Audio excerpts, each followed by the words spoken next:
What's up, y'all? Welcome to another episode of the Earbuds Podcast. This is a podcast where two good buds talk about one good album for a good amount of time. I'm Ash, joined always with Lucas. We are... it's been a bit, but... I told you when we started recording that, like, it's been so long since I've used my microphone that just moving it made me sneeze for like 5 minutes. Yeah. It's probably been a month and a half since we recorded. I went to Japan and you went to like New York and I went to Boston. Yeah, a lot has happened. Yeah. And it's been a month and a half or something. And yeah, we've been sitting on this record for a long fucking time. Which is fine by me. I'm the one who brought it in, very obviously. At the time, I was reading one Mr. Geddy Lee's autobiography, My Effin' Life. What is it called? Yeah. Dude, which is he's like, such a fucking nerd. Oh my god. That's the thing, is that it's so funny because like everyone in this band is a fucking nerd and kind of just like a normal dude. It's not like you're reading a fucking Motley Crue documentary, you know, like you're not seeing all these like escapades of drugs and women and like sharks and TVs and stuff. It's like the whole like biography was about like, oh yeah, and we made this album and it was very fun, and then, you know, touring was fun and we went here and it's like, oh cool. And then I discovered this new pedal and that's what I wrote the whole new record on this pedal. Yeah, right. Yeah. It's like, and so it's like, he's like, I got married when I was 22. Yeah, it was like, oh yeah, you know, I've known my wife since we were both like 12, and we've been married since 40, and you know, we've never had sex, never fucked. Yeah, he actually, like, super in love. He has an entire chapter about like his chastity rant and how he thinks people should not be coming. But that's a whole other can of worms that we don't have to get into.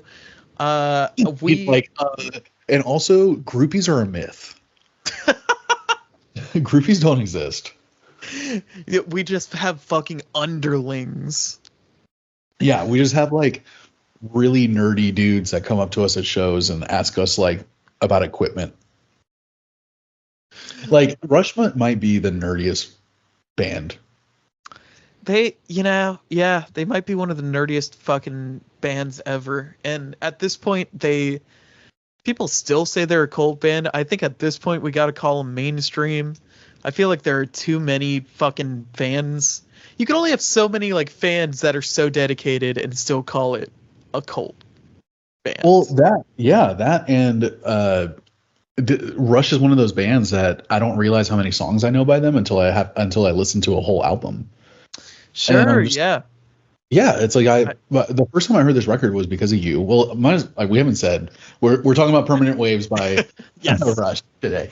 Ash brought this to the show, and yeah, you asked me to listen to it for the album of the day thing I was doing, and I remember being pleasantly surprised by just how much of it I knew already, and really surprised by that. Yeah, well, it has the first song is "Spirit of the Radio," which is probably one of their most popular songs.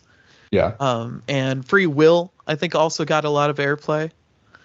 Yeah, I think there was like one or two other singles too from this album that I'm just like, yeah, this is one of those records that it's just like you sit down and you're like, how do I know half of these songs? Well, you know, the reason I brought this on is because at the moment it is my favorite Rush record. It's I don't know, it's 7 songs. It's like maybe 40 minutes long, but I love it. It's just in this stage where they were like, their last album before this was a little too proggy and a little too like mathy, and so they wanted to simplify things down a little bit. They wanted to try to make some like more straightforward songs, and so then comes this record, Permanent Waves, which would be followed by Moving Pictures, which would be their biggest one with like YYZ and Tom Sawyer and Limelight. Okay. But this was the album immediately before it. And yeah, and I'm going into this as like, I know basically next to nothing about Rush.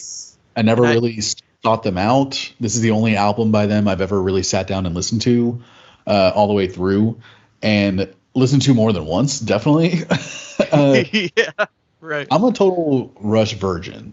Like I've only done butt stuff with Rush. I've never gone all the way. You know what I Never mean? all the, yeah, well, because butt stuff doesn't count. Butt And stuff so doesn't count. I'm still yeah, a virgin, yeah, and so I'm gonna lean on you to like kind of fan out about this band because I really know next to nothing about them. Like I didn't realize this was their seventh album. yeah, yeah. No, this is a fucking long way down the line.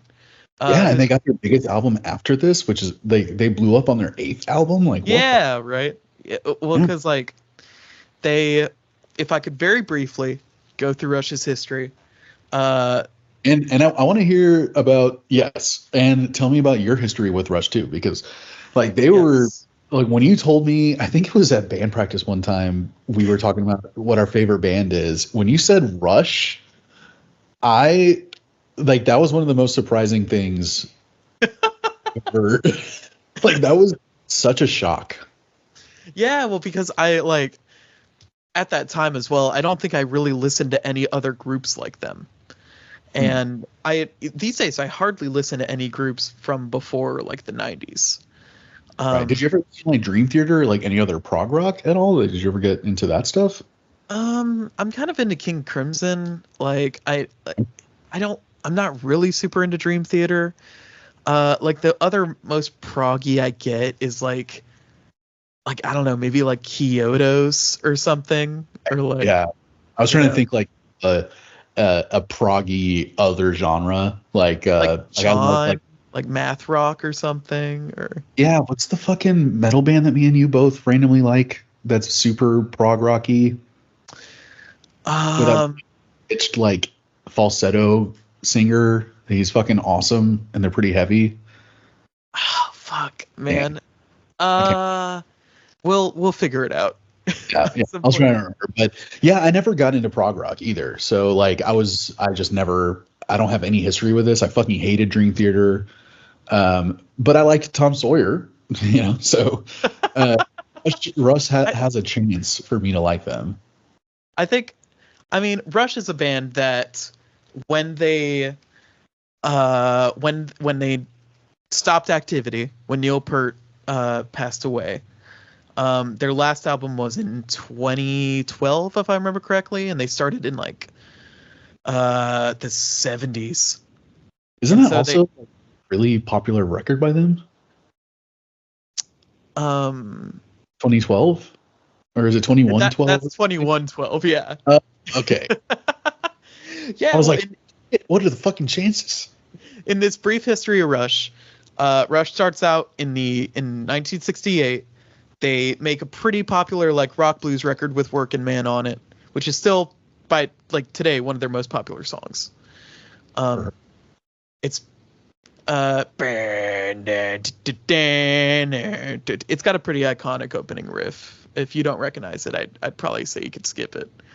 Um, they had that hit in Cleveland. They start to get popular. They released two albums that are less so, and then they released 2112, where the record company was saying, "Hey, y'all need to make short, poppy singles." They released an album with a 20.5 minute side A and like four other songs on the other side. Is it Um, that they didn't help themselves, or do you think it was a fuck you? it was like what I read in what it was a big fuck you. They said like, you know what, we could try and like do what the record company wants, or we could do what we want and go out on our terms. And Okay.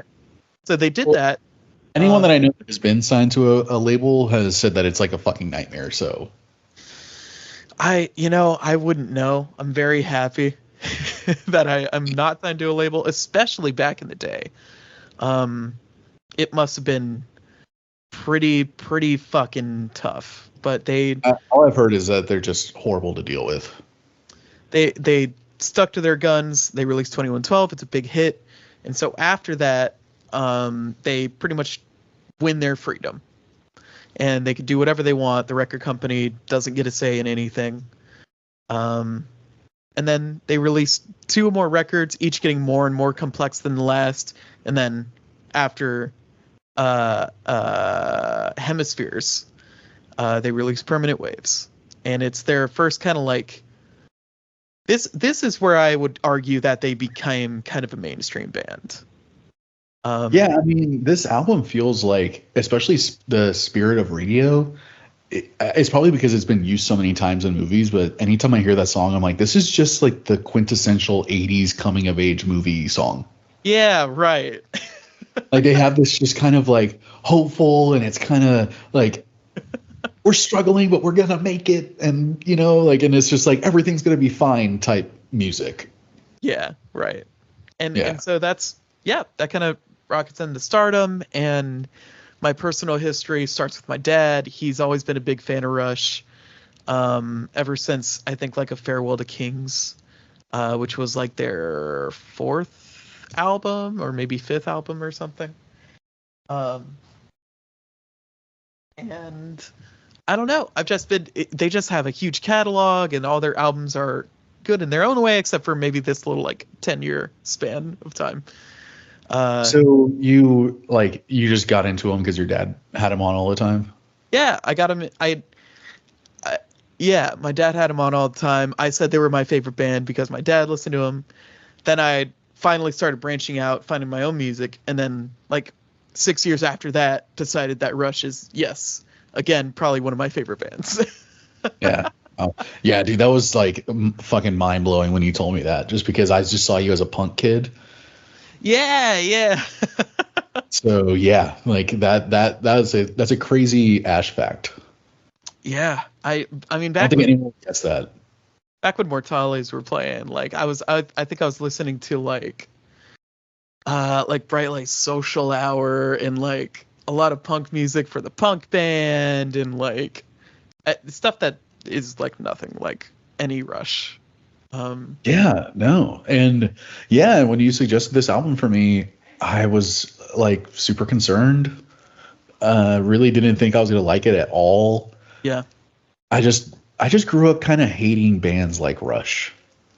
I hated bands that were just cheesy and like didn't have any, weren't trying to be cool. You know what I mean? Like it bothered me so much as a kid that I'm just like, dude, you're not even trying to look cool or sound cool or act cool. Like it's like literally just three dudes just playing nerdy fucking, like a very specific nerdy.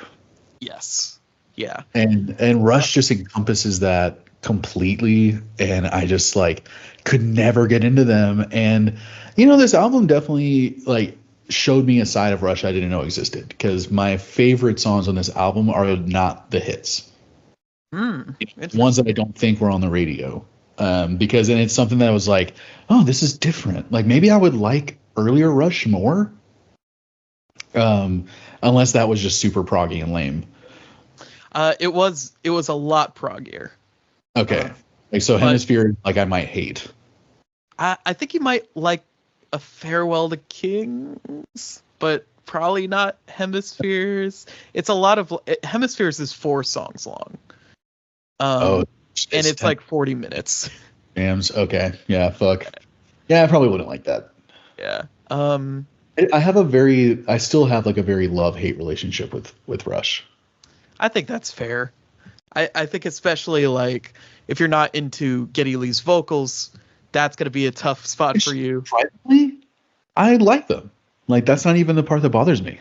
I'm glad, man. I think, as you said before, they're fucking nerds, and you could even see them as like maybe uppity, about themselves. Yeah.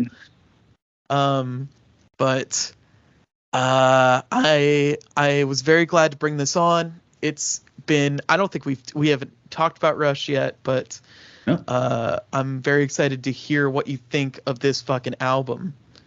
Yeah. I mean, you remember my review from back in the day, like, yes, I think I liked it enough. I didn't look back to see exactly what I said. It was a pretty, like, from what I remember, it was a pretty like very neutral stance of like, very middling. They're fine, it's not offensive. Yeah.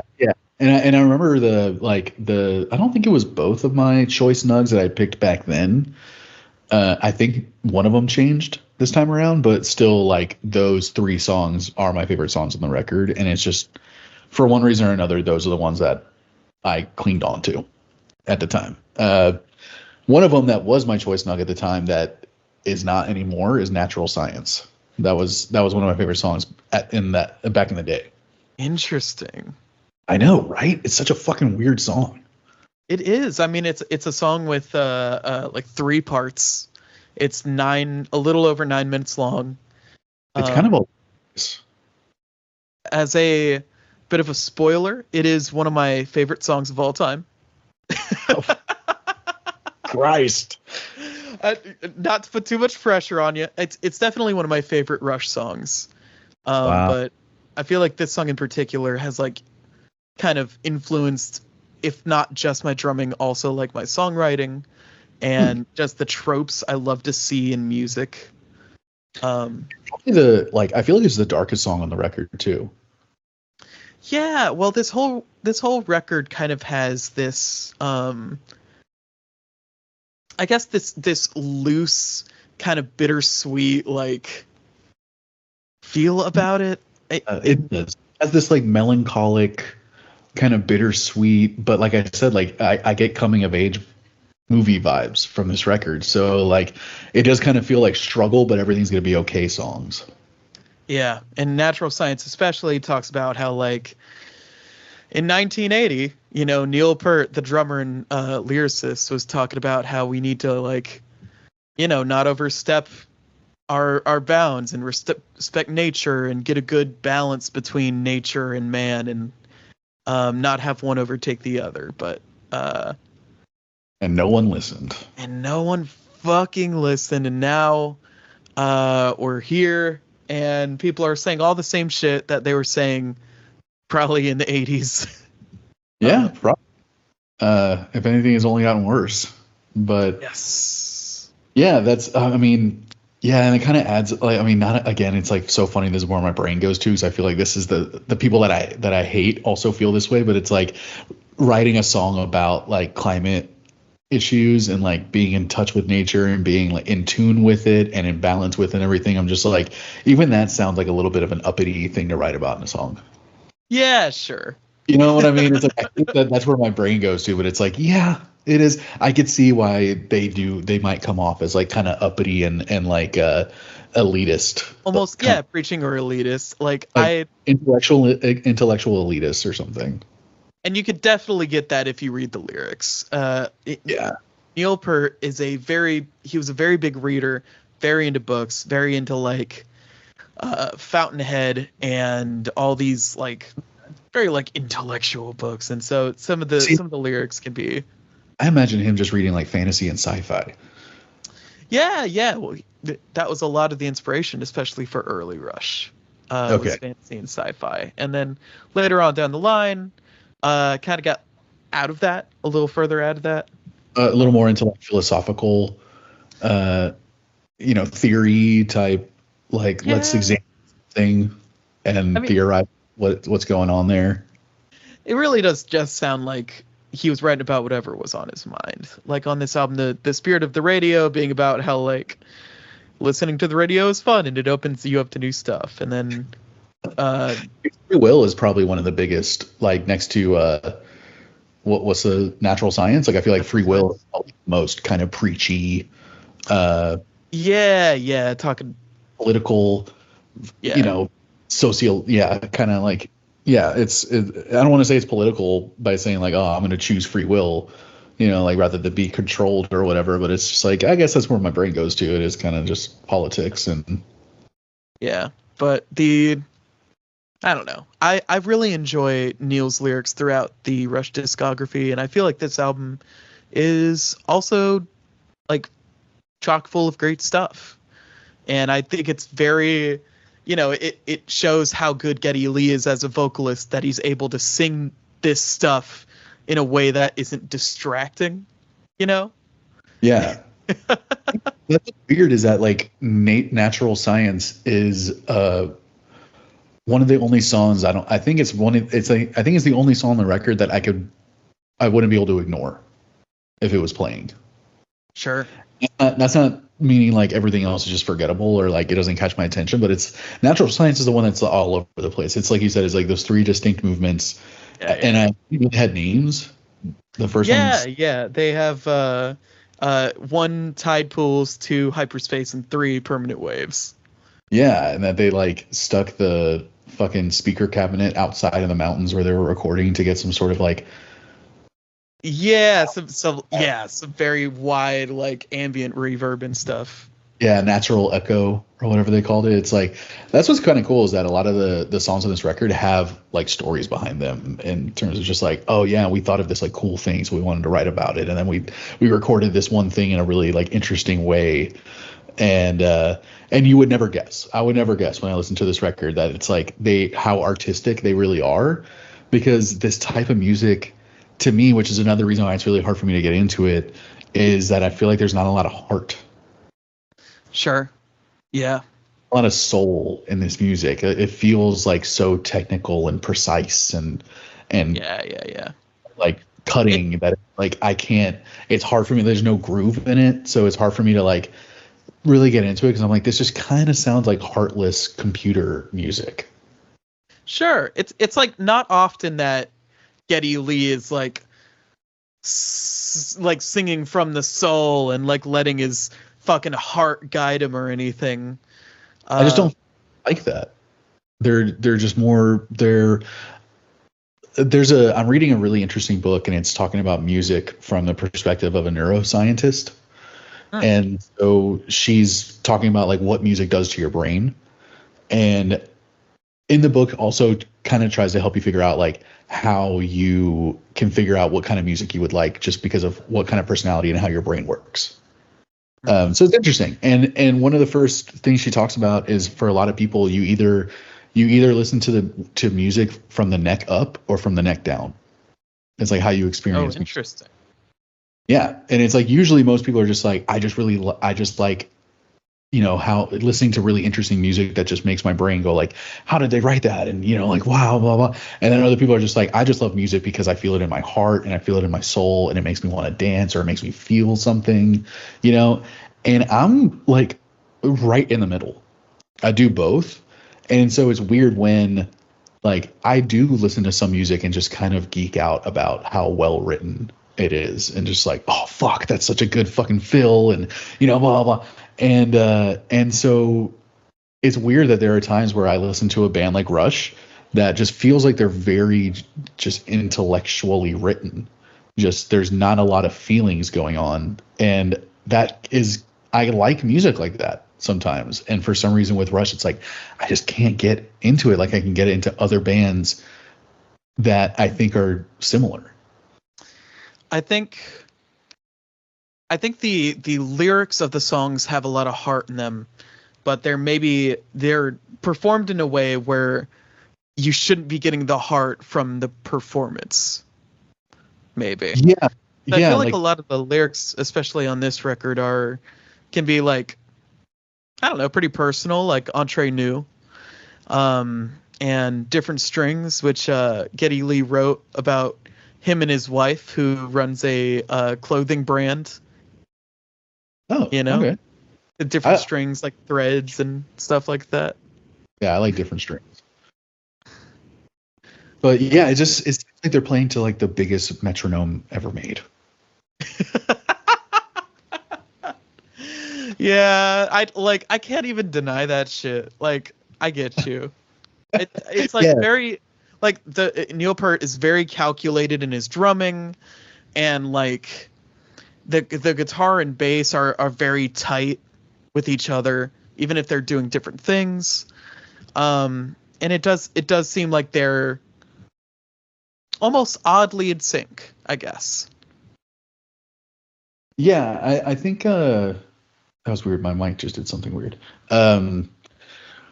Yeah, I think I've figured out now the biggest reason why it's hard for me to get into them, and I think it's two things. It's the fact that it just kind of feels like there's just no heart and soul in the music. But I think even more than that, weirdly enough, I think it's just the overall production of Really? of this album and of bands like Rush in general that I just can't get into, man. I just can't, like, it like bothers me to listen to it. Like, it makes me upset. Is it? I guess I'm wondering what part of the production is it? Just that the like, is It's there way not too enough? bright. Or, It's way too bright. It's way too clear. Hmm, There's no like there's like no personality to the production. It just sounds so like generic rock production to me, and just very well done.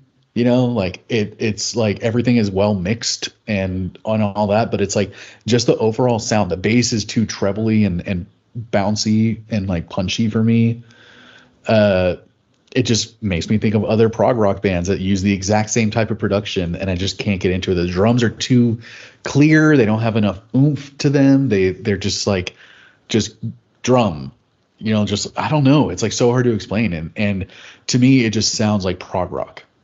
And prog rocks, for some reason, and at least for me, anytime I hear a prog rock band, they tend to have very similar production, and the production is something that I just can't fucking get into. I I think that just might be a sign of the times. I It could be, yeah, but like the '90s, like I don't know if I heard any of Rush's '90s stuff, but like Dream Theater is like pretty fucking '90s. And I would hear Dream Theater, and to me it was the same shit. I hated the sound of the bass and the drums and the guitar.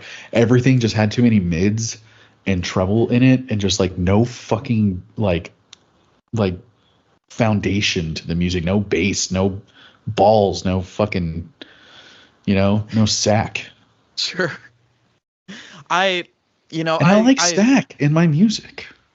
I know you like sack. You're I always need sack. fucking whining like, wah, where's my fucking sack? I I tell like you, we'll sack, get it. and I like sax. I I like eh, saxophone. I like saxophones. and I'm sorry there isn't one saxophone on this record. Not I'm one. I can't help you with that. I'm Yeah, sorry. but there is a lot of great synth in it on this record.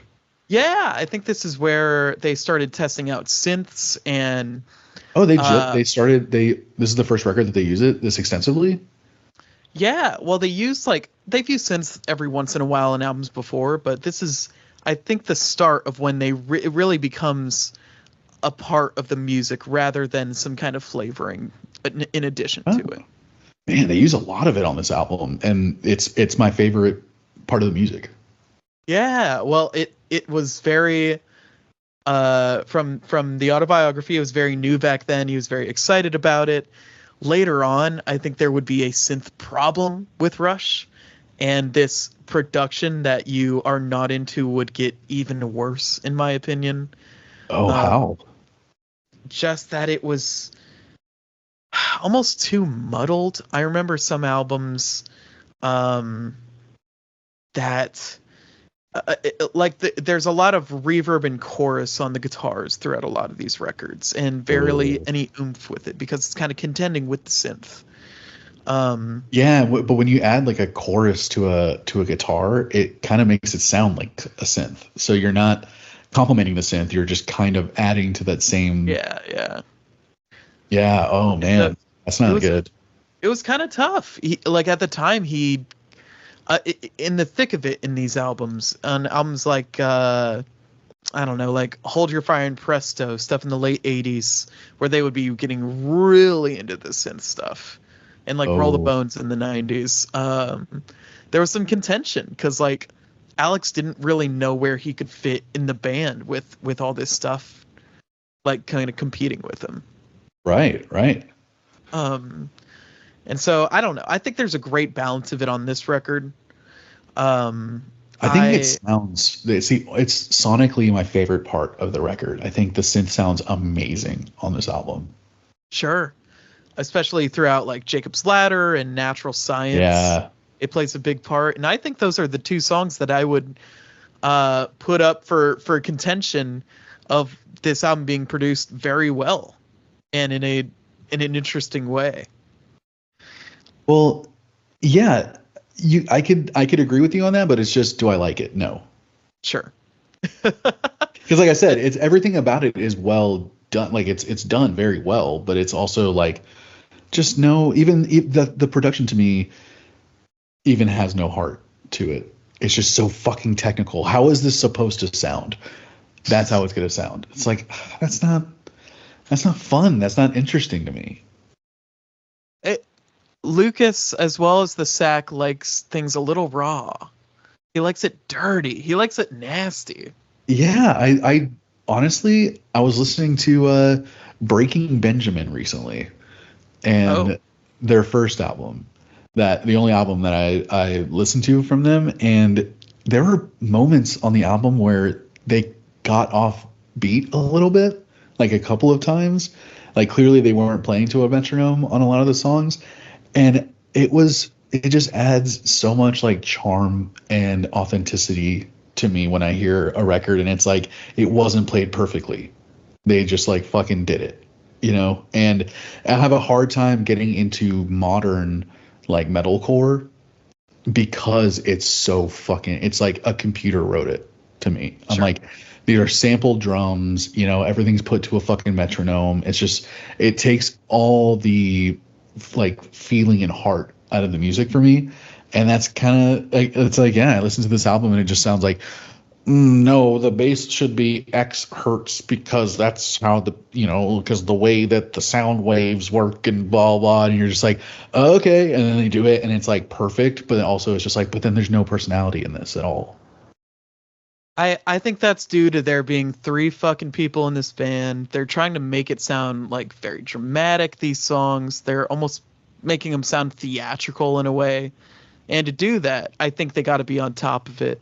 And I think they got to have this like pretty clean production. Well, I was trying to find like who else the producer worked with, and they have a pretty crazy like career because the producer pretty much produced all of Rush's records. Yeah, they produced all their records like up until like Power Windows, I think, which was almost 20 years after they started with each other. Right, yeah, but they also had Terry Brown, this British producer who like has worked with Jimi Hendrix and who else? Fucking oh shit, I don't know any of those other people. Voivod, who's Voivod? Voivode. Never mind. I don't know any of these people except Rush on his and Jimi Hendrix, but he's done a lot. But yeah, I was trying to see like if he had also produced albums from other prog rock bands that I also didn't like the way that they sounded, and no, he didn't. He just produced a whole bunch of albums I never heard of. Well, what about the rest of the record? What did you think about like I don't know, about like the instruments?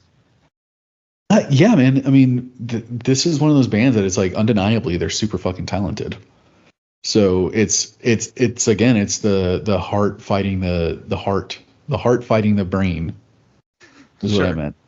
Because it's like I can listen to this and just be like, wow, that's that bass line's so weird and intricate, and like he is not phoning it in at all on the bass, and the guitar is doing really interesting weird stuff. Like there was one of my favorite songs on this album, I think it's fucking Jacob's Ladder, where they play those like double power chords that I played every now and then in Mortalis too, where it's like I'm playing like a C power chord, yeah, but I'm also like I have like the fucking pinky on the next, like the pinky and the ring finger on the same fret, on the 2 strings, and then I have like my pointing finger on like the E and the A string, so it's like this double power chord thing. Or there's like multiple octaves going on. I don't know what those are called, but he did that on Jacob's Ladder, and I thought, I was like, oh cool, like I haven't really heard that in a lot of music. And I started doing it in Mortalis, and I was like, how have I never done this before? I don't even know what the fuck I'm doing. But I was like, this sounds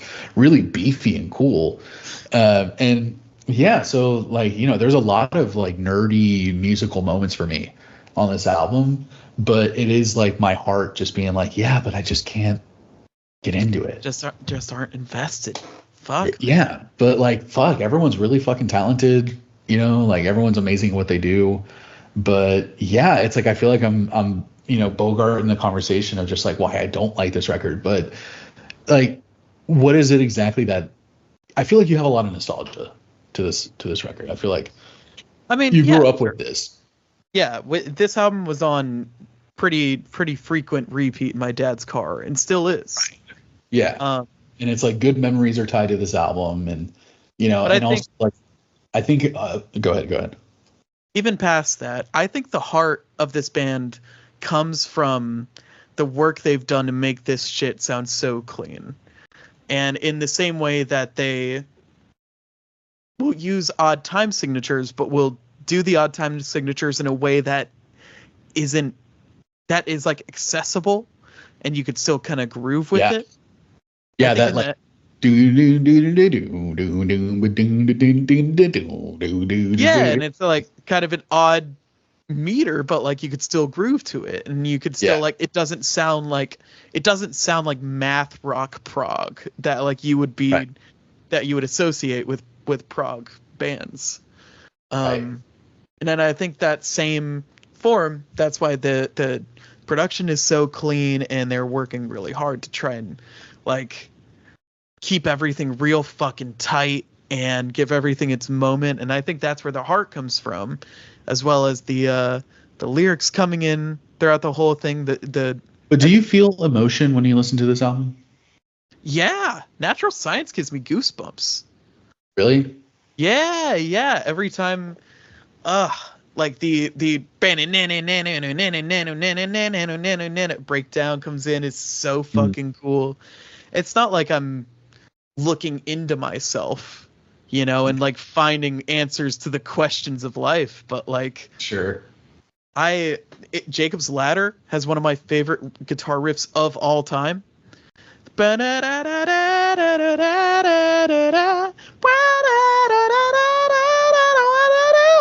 That shit makes me feel something.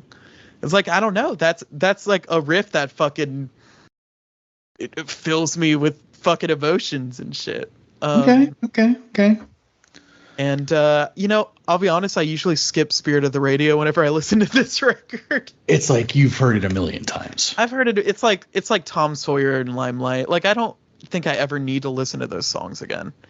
Honestly, Free Will is the same thing for me. I'm just like, bro, and what's so weird about Free Will is like I feel like I've heard the chorus a million times, but I didn't recognize any other parts of the song. It's just like, how is that? Well, how does that work? It seems like they had the chorus first for that one, Yeah. The verses are like real fucking boring. But it's weird that became a single. Like, it doesn't sound like a single to me. Well, even going back and like listening to these songs like Free Will, and Spirit of the Radio, there were a lot of like production decisions in Spirit of the Radio, and Neil is doing punk drumming at times, and they go into a reggae section, and they have this the reggae part was interesting. I like how they even talked about it on their Wikipedia, that they were just like, yeah, we were doing like a reggae intro for one of our songs when we were playing it live on the tour before this, and they were just like, we thought it was like really kind of fun and cool, so it's like, let's throw in some reggae stuff, and they were just like, literally, I think he said it was like just because it made me smile or something. I'm just like, oh, yeah, okay. Sure. I don't know. It's just fucking. It's interesting. Why not? They said it was. I think they said it was like, it was just something just for us. That we were just like, let's just have fun and do a quick little reggae thing. Sure. Yeah. And on songs like Entre Nous, that first riff that comes in is immediately just gives me a feeling of like, I don't know, like I could do this. You know what I mean?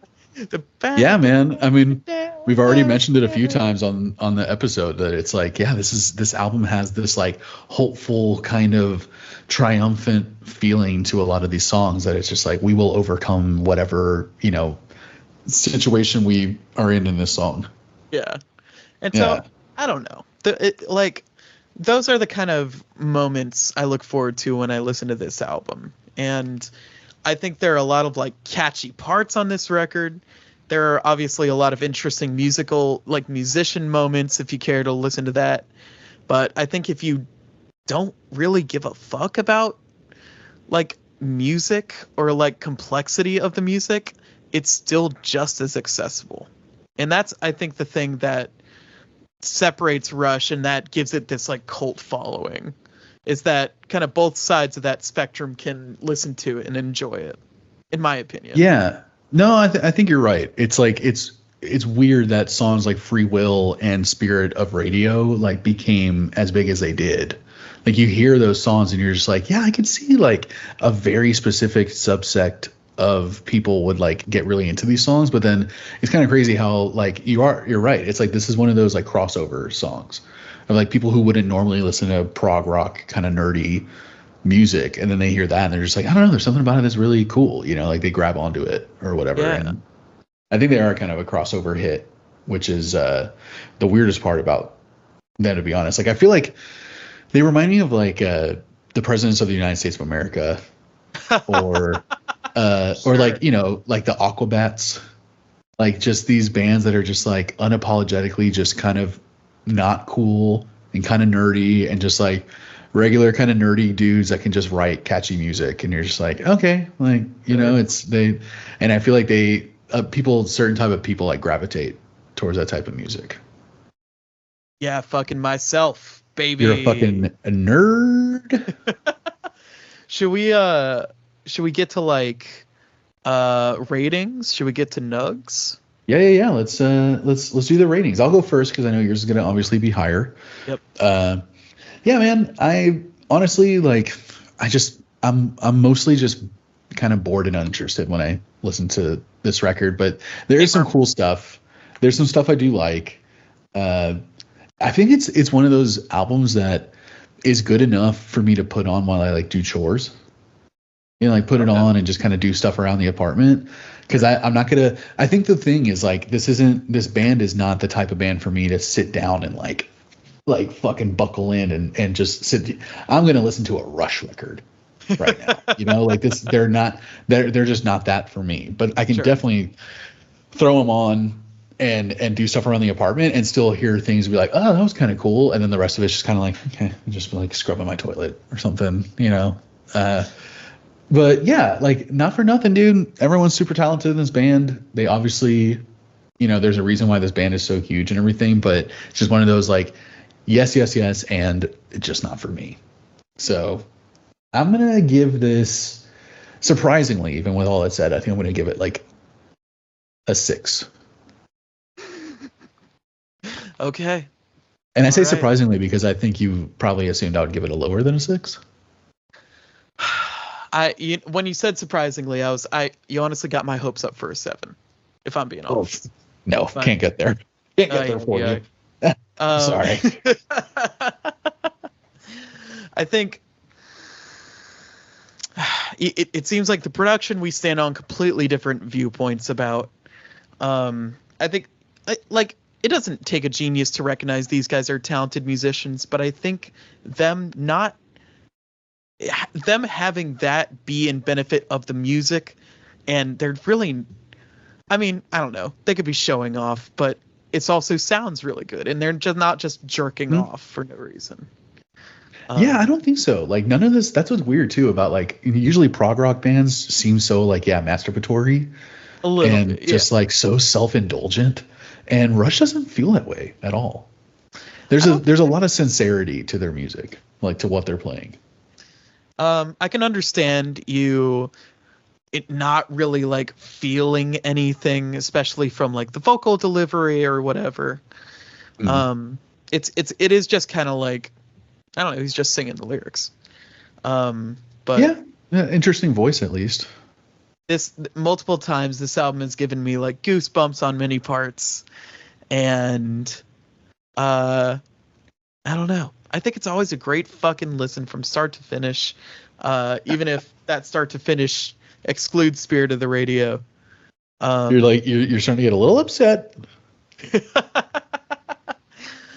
But I just think it's a great fucking listen. It's like, all right, great okay. listen, okay. This is, I don't know, man. It's one of my favorite fucking Rush records. It's an amazing record. I love it each time I put it on. I never get tired of it. And I don't know. I'm gonna give it like a fucking 9.5. I just don't think there's like any. I think even if I have to listen to Spirit of the Radio, it's not horrible. It still has interesting stuff going on. Even a flyover song like Different Strings can have its moments if I'm really paying attention. Flyover song? Put some fucking respect on Different Strings' name, dude. Oh my fucking! This is where you're gonna like fucking contest me now. That's my favorite song. This is where you're gonna defend Rush. Really? That's my favorite song on the record. Yeah. Really? Well, I would like to hear about that. I already said, well, first of all, I really like that it's an acoustic track. I think it's like the only one on the record, and I love. If we want to talk about production that I actually liked on this record, I forgot about this. I love the 12-string guitar on Different Strings. Like, just I'm such a sucker for 12-string guitar anyway. Like, it always sounds like a mandolin and a guitar together. So it just has this like really full, like I can hear all the strings being plucked when he's strumming it. You know, it has a very specific like buzz and shimmer to it. Sure. And I love that. And I think having an acoustic song so far into the record is just a nice change of pace for me. Sure. And I actually really like the bridge solo part at the end, like the outro kind of bridgy. It kind of sounded like something like the Police would do. It was almost like borderline, almost a little reggae, but the drums kind of. He's riding on the hi-hat. It slowed down a little bit after the band came in. Yeah, it kind of comes out of nowhere a little bit. They like do a little thing to do the transition, and they go into this like different part, and they just end with it. I liked it. I think it was like, maybe it was just because it was the most out of left field song on the record, that, you know, just because it doesn't match, like they don't have, it doesn't sound like any other song on the record. They're using different instruments. Yeah. I really like the piano. Like I don't think you hear a lot of like grand piano on any of the other songs. It's mostly synthesizers. Yeah. But on this, it's a piano, you know, so it has this like feels organic a little more feel. Songs, exactly. Yeah, it has this organic acoustic feel overall, and yeah, Different Strings, like definitely my favorite song on the record. Like one that I'm gonna listen to. I can't believe I forgot about that song. I was like, holy fuck, I love this. Yeah. Well, that is catching me by surprise. I know. Yeah, I didn't want to mention it because I'm just like, well, if I mention Different Strings, I'm just gonna fucking give it away that it was one of my favorite ones. But Natural Science was one of my choice nugs back in the day. Would that be an honorable mention, or is that kind of like falling off? Yeah, it fell off. I was surprised that I liked it as much as I did the first time I heard the album, because listening to it now, I don't like how different all the movements are from each other. Like they're all so fucking don't connect. Like there's no connective tissue in those ideas, and in those, even like the keys I think are different. I'm pretty sure, like it's just, yeah. So that's where also my brain is just like, I don't like this. Like my brain likes repetition, and you know, like if you're going to do something different, at least make sure that it somehow complements the thing that you were just playing before it. But it like the different parts to me contradicted each other. And it was kind of scary. It wasn't like as simple as like the Ramones and like caveman drumming. Exactly. Yeah. Listen, man. If it's not like Limp Bizkit's Rearranged, it's really just hard for me to get into it. Damn, okay. Specifically Rearranged. That's a great fucking song, by the way. That's honestly right. It's like probably that's one of the actually best like songs. A great song. Yeah, genuinely, it's probably one of their most like sincere songs too. Like one of the most genuine songs. It actually, my dad actually showed me that one. Oh no shit. And it's like I like that bass riff has been one of my go-tos for probably a decade now.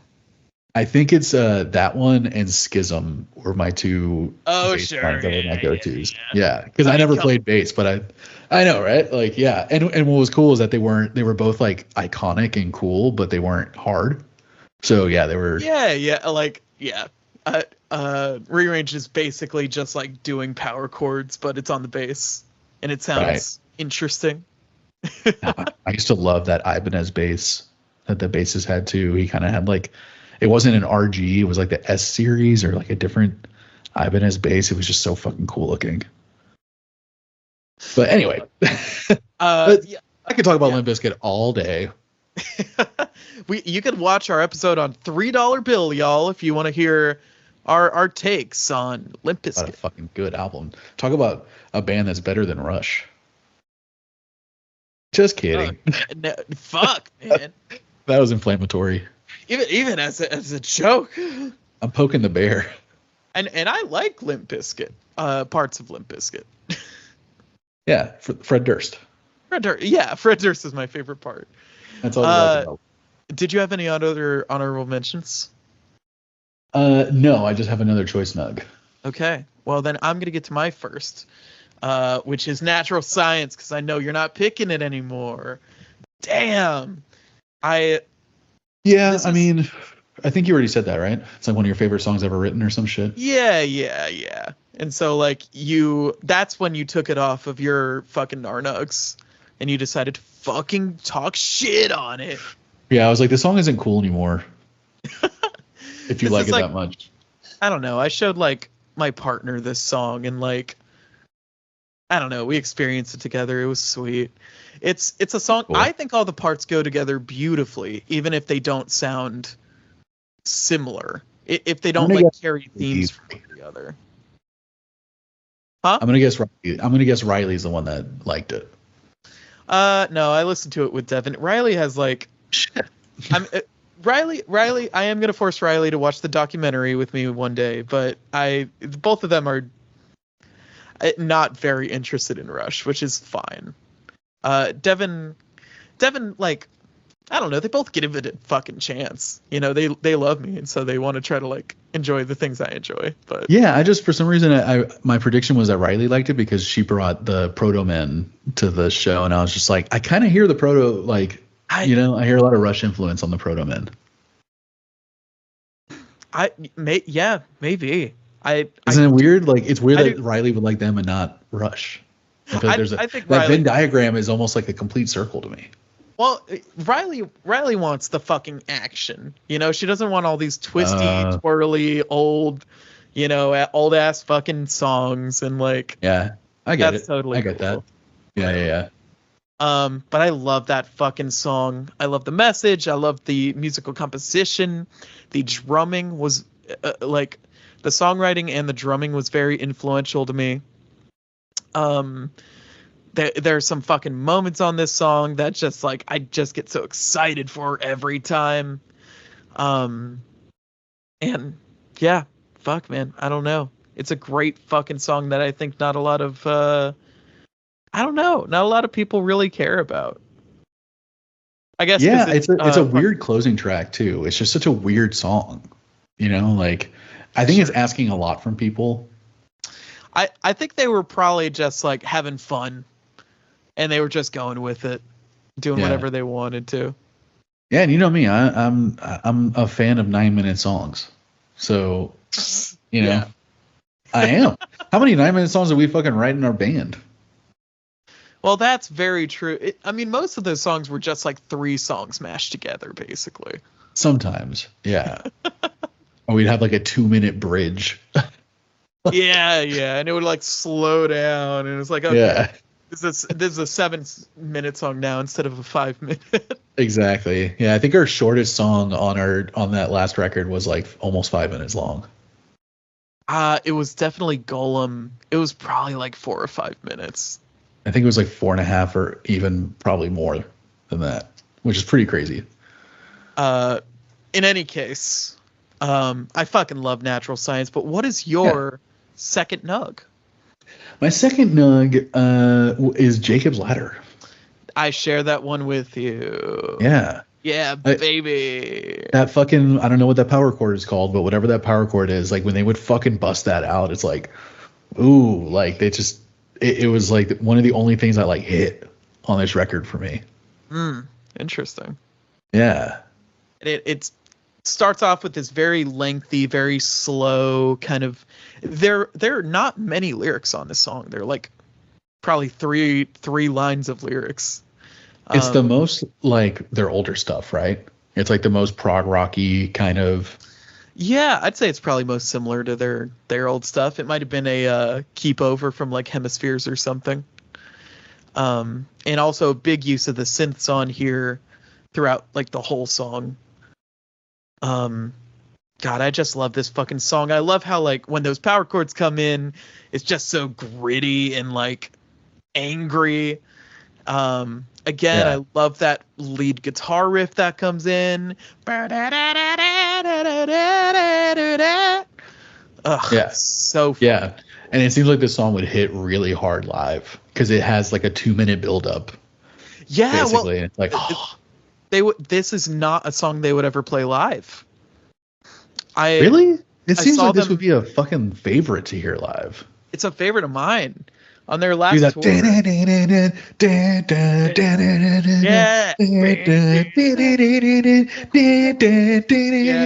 Like that's so fucking metal, dude. That's preaching to the choir. They played it on their last tour. It's one of those. Oh, sorry. What were you saying? At the show in Austin on their last tour, they played it for, I think they said the first time in like 12 years. That's crazy. Because it's also one of the songs that it's like once it takes like 2 minutes to build up and like explode, and then once it does, it just doesn't fucking like chill out for such a long time. It just seems like such a great live song. Yeah, it sounds like a great fucking jam song, especially with like the kind of parts in the middle. When they're going back and forth on the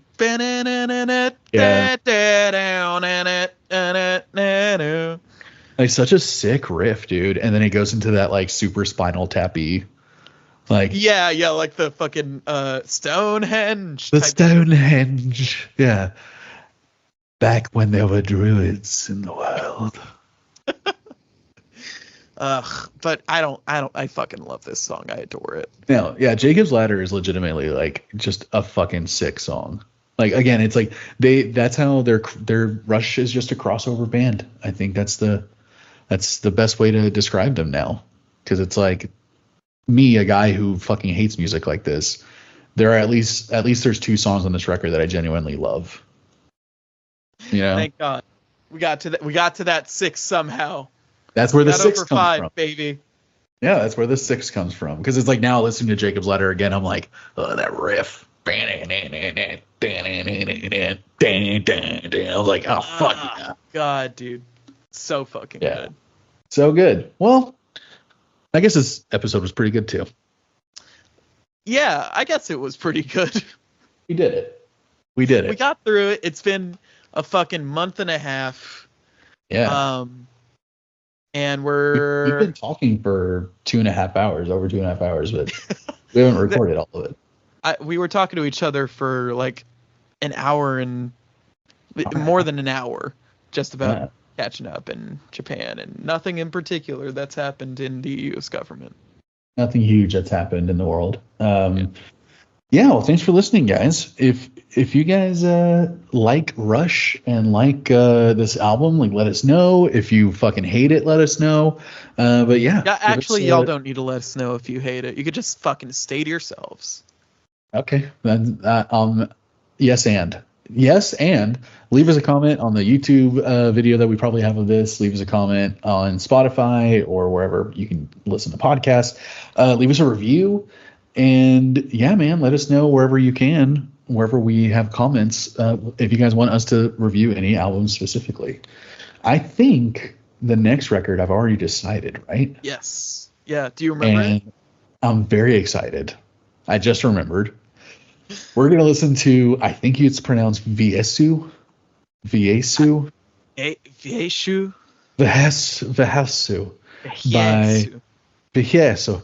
By Thrice, which is a very unique Thrice record, and I'm very excited to listen to it. We listened to The Artist in the Ambulance probably a year or 2 ago, and wasn't it like our fucking like 6th episode or something? Like we did that really early on. Oh fuck, you're right. I thought we've done Artist in the Ambulance. We did that new one that came out like around 2020 or 2021. Oh, did we? We did a fresh drop or something of it? Yeah, we did some fucking shit. We didn't enjoy it that much. We didn't really like it. No. No. And so I've been at our third go around at Thrice. I going in with open mind, open heart, and open body. And okay. I'm just gonna let it more specific. I'm gonna let it take me. Just fucking do it at once and just enjoy the ride. You know what I'm saying? Yeah, man. I think Viesu is one that might surprise you. Like, it's fucking sick. Like, I'm so excited to listen to that album. It's been a long time. Man. Y'all look forward to it, and we'll see you in the next episode. All right, bye, buddy. Oh, wait. Ash, this was good. Look, this was good. Bye, buddy. Bye.